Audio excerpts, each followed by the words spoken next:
사람이 죄인이 되는 데는 꼭 큰 잘못이 필요한 건 아니더군요.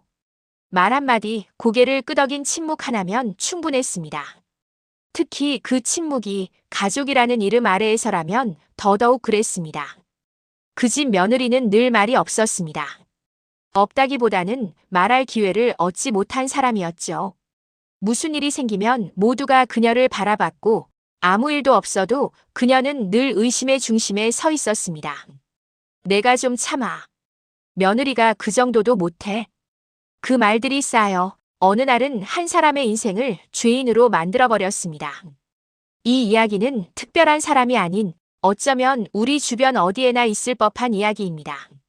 끝까지 듣고 나면 누군가는 고개를 끄덕일 것이고 누군가는 마음이 오래 불편해질지도 모릅니다.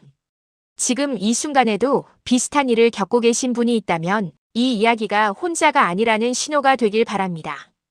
이런 이야기가 마음에 닿으셨다면 구독과 좋아요로 함께 해주세요.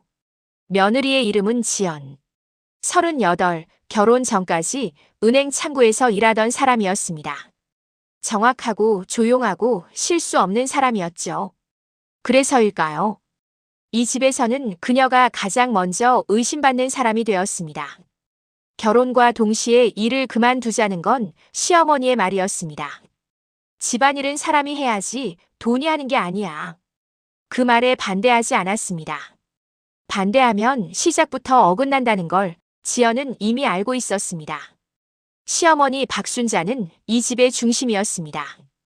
아들을 혼자 키웠다는 자부심, 이 집을 지켜왔다는 확신이 늘 말끝에 묻어났습니다.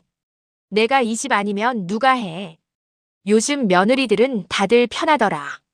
그 말은 늘 지연을 향해 있었습니다. 집은 오래된 단독주택이었습니다. 겨울이면 창틀 사이로 찬바람이 스며들었고 부엌에서는 늘 된장과 오래된 기름 냄새가 섞여 있었습니다. 아침이면 라디오에서 흘러나오는 트로트 소리가 집안을 채웠습니다. 아들 민수는 늘 늦게 들어왔습니다. 회사 일도 바쁘고 집에 오면 숨이 막힌다는 말을 술김에 흘리곤 했죠. 그럴 때마다 지연은 아무 말 없이 밥을 데웠습니다.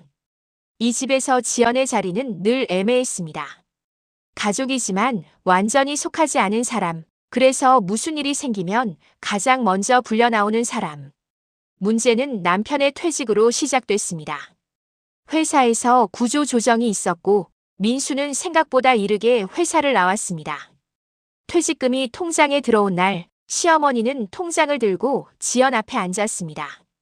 이 돈 내가 관리해라. 괜히 내가 했다가 실수하면 큰일 나니까. 지연은 잠시 망설였지만 고개를 끄덕였습니다.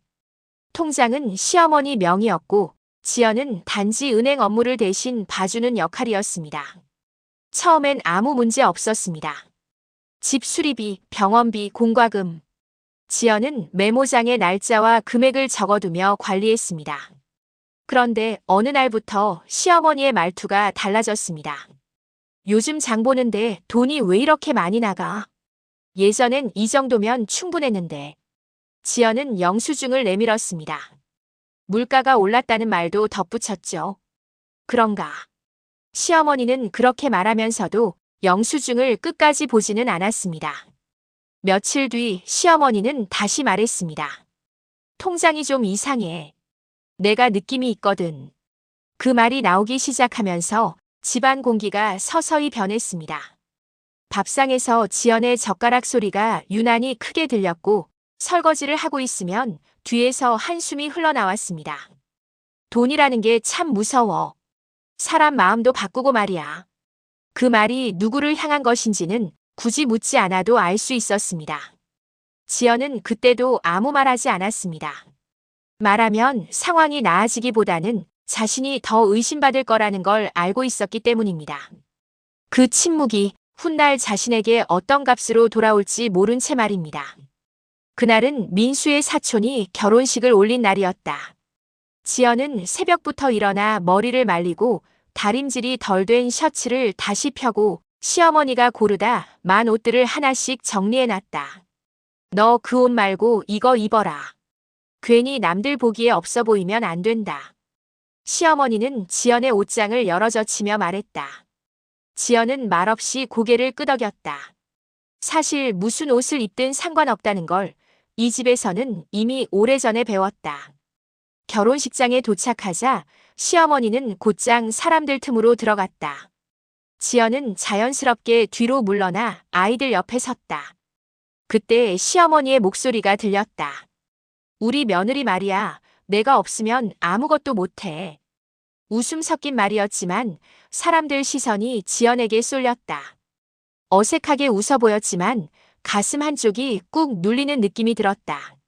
식이 끝나고 식당에서 밥을 먹던 중이었다.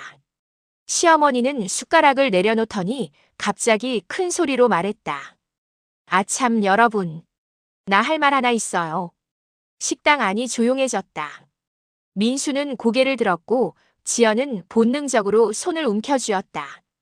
요즘 집안이 왜 이렇게 빠듯한지 아세요?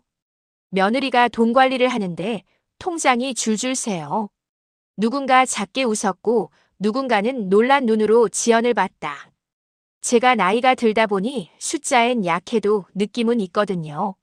뭔가 이상해요. 진짜로. 지연은 그 자리에 그대로 얼어붙었다. 밥알이 목에 걸린 것처럼 숨이 막혔다. 어머, 설마? 요즘 그런 얘기 많잖아. 그 말들이 지연의 귀를 찔렀다. 민수는 젓가락을 내려놓고 말했지만 목소리는 힘이 없었다. 엄마, 그런 말은 집에 가서. 집에 가서 하면 뭐가 달라져? 여기 다 가족인데. 지연은 아무 말도 하지 않았다. 그날 사람들 앞에서 자신이 어떤 사람이 되어버렸는지 스스로도 믿기 힘들었다. 며칠 뒤 집으로 전화 한 통이 걸려왔다. 수화기 너머로 들려온 목소리는 낯설고 단정했다. 박순자 어머님 댁 맞으시죠? 병원 원무과입니다. 시어머니는 소파에 앉아 전화를 받았고 지연은 부엌에서 설거지를 하고 있었다. 어머님, 지난번 입원하셨을 때 병원비 일부가 아직 정산되지 않았습니다. 순간 시어머니 얼굴이 굳었다. 무슨 소리예요? 다 냈는데. 지연의 손이 멈췄다. 물소리만 부엌에 울렸다.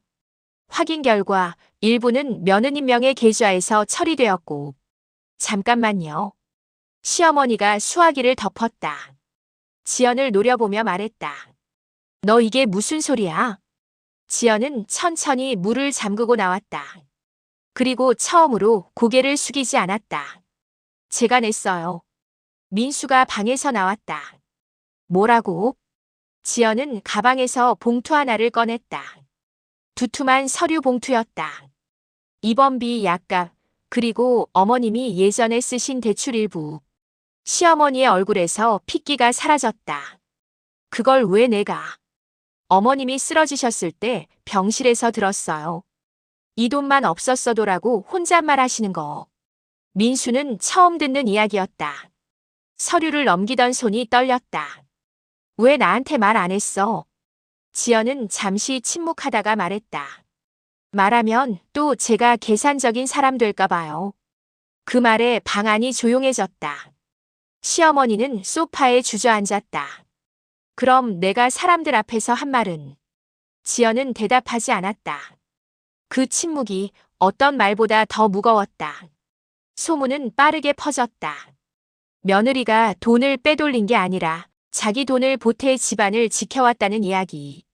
결혼식장에서 했던 말은 그대로 시어머니에게 돌아왔다. 어머, 그때 왜 그런 말씀을 하셨어요? 요즘 며느리 보기 힘들던데. 시어머니는 그 말을 들을 때마다 얼굴을 돌렸다. 전화는 줄었고 밥상은 점점 더 조용해졌다. 지연은 집을 나왔다. 짐은 많지 않았다. 옷 몇 벌과 서류 봉투 하나. 민수는 잡지 못했다. 아니, 잡을 자격이 없다는 걸 알고 있었다. 시어머니는 처음으로 혼자 병원에 갔다. 접수 창구에서 직원이 물었다. 보호자분은요? 그 질문 앞에서 시어머니는 말문이 막혔다. 그제야 깨달았다. 자신이 가장 먼저 밀어냈던 사람이 가장 곁에 있었던 사람이라는 걸. 며칠을 고민하다 시어머니는 작은 반찬통을 들고 지연의 집 앞에 섰다. 문 앞에서 한참을 서 있다가 겨우 벨을 눌렀다. 문이 열리자 지연이 서 있었다. 예전보다 얼굴이 편안해 보였다. 지연아. 시어머니는 고개를 숙였다. 이 집에 와서 처음이었다. 내가 너무 늦었지. 지연은 잠시 망설이다가 문을 조금 더 열어주었다. 그 작은 틈이 이 집안이 다시 숨을 쉴 수 있는 유일한 공간이었다. 지연이 집을 나간 뒤 집은 갑자기 너무 넓어졌다. 늘 부엌에서 들리던 설거지 소리도 아침마다 김치통 여는 소리도 사라졌다. 시어머니는 처음 며칠 동안은 괜찮은 척했다. 사람 하나 빠졌다고 집이 무너지겠어. 혼잣말처럼 중얼거리며 TV 볼륨을 키웠다. 하지만 밤이 되면 달랐다. 불을 끄고 누우면 그동안 일부러 듣지 않으려 했던 말들이 떠올랐다. 말하면 또 제가 계산적인 사람 될까 봐요. 그 말이 귓가에 계속 맴돌았다. 처음엔 짜증이 났다. 그 다음엔 잠이 오지 않았다. 며칠 뒤 시어머니는 병원에 갔다. 예전 같으면 지연이 함께 갔을 자리였다. 접수 창구에서 직원이 물었다. 보호자분 성함이요? 시어머니는 잠시 멈췄다. 아무 이름도 떠오르지 않았다. 없어요. 그 말이 생각보다 크게 들렸다. 검사 결과를 기다리는 동안 주변을 둘러보니 대부분 자식이나 며느리와 함께 온 사람들이었다. 누군가는 물을 건네고 누군가는 서류를 챙겨주고 있었다. 그 모습을 보며 시어머니는 처음으로 자신이 잃어버린 게 무엇인지 정확히 알게 되었다. 지연은 다시 일을 시작했다. 예전 은행에서 함께 근무하던 선배가 작은 지점에서 계약직을 구한다는 연락을 줬다. 처음 출근하던 날 지연은 거울 앞에서 한참을 서 있었다. 결혼 전보다 조금 늙어 보였지만 눈빛은 오히려 단단해져 있었다. 괜찮아. 혼잣말을 하고 문을 나섰다. 일은 쉽지 않았지만 적어도 이곳에서는 누가 의심부터 하지 않았다. 숫자를 정확히 맞추면 인정받았고 실수하면 이유를 묻고 다시 가르쳐줬다. 지연은 그제야 깨달았다. 자기가 그동안 얼마나 숨을 죽이고 살았는지를. 민수는 두 사람 사이를 오갔다. 어머니 집에 가면 집안이 너무 조용했고 지연을 만나면 말이 자주 막혔다. 이렇게 될 줄 몰랐어. 그 말에 지연은 고개를 저었다. 몰랐던 게 아니라 보지 않으려 했던 거예요. 그 말 앞에서 민수는 더 이상 아무 말도 하지 못했다. 어느 날 시어머니는 작은 반찬통을 들고 지연이 사는 집 앞에 섰다. 몇 번이나 초인종 앞에서 손을 내렸다 올렸다 했다. 문이 열리자 지연이 서 있었다. 지연아. 시어머니는 고개를 들지 못했다. 그동안 얼마나 많은 말을 위에서 내려다보며 했는지 그제야 실감이 났다.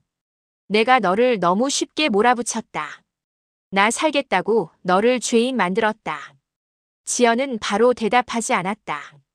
잠시 침묵이 흐른 뒤 문을 조금 더 열었다. 들어오세요. 그 말은 용서라기보다는 두 번째 기회를 줄 준비가 되었다는 신호였다. 사람은 나이가 들면 다 안다고 착각하게 됩니다. 무엇이 옳고 누가 잘못됐는지 말하지 않아도 보인다고 믿게 되죠. 하지만 진짜 어려운 건 자기 잘못을 인정하는 순간입니다. 특히 가족 앞에서는 더더욱 그렇습니다. 지연은 다시 자기 삶을 찾았고 시어머니는 늦게나마 배웠습니다. 사람은 함부로 판단하면 안 된다는 걸, 그리고 가장 약해 보이는 사람이 가장 많은 것을 감당하고 있었을 수도 있다는 걸 말입니다. 이 이야기를 들으신 여러분은 어떠신가요? 혹시 누군가에게 너무 쉽게 돌을 던진 적은 없으신가요? 아니면 이유도 묻지 못한 채 오랫동안 참아온 기억은 없으신가요? 오늘 이 이야기가 누군가에겐 위로가 되고 누군가에겐 돌아볼 기회가 되었으면 합니다. 생각나는 말이 있다면 댓글로 남겨주세요. 여러분의 이야도 누군가에겐 큰 힘이 될 수 있습니다.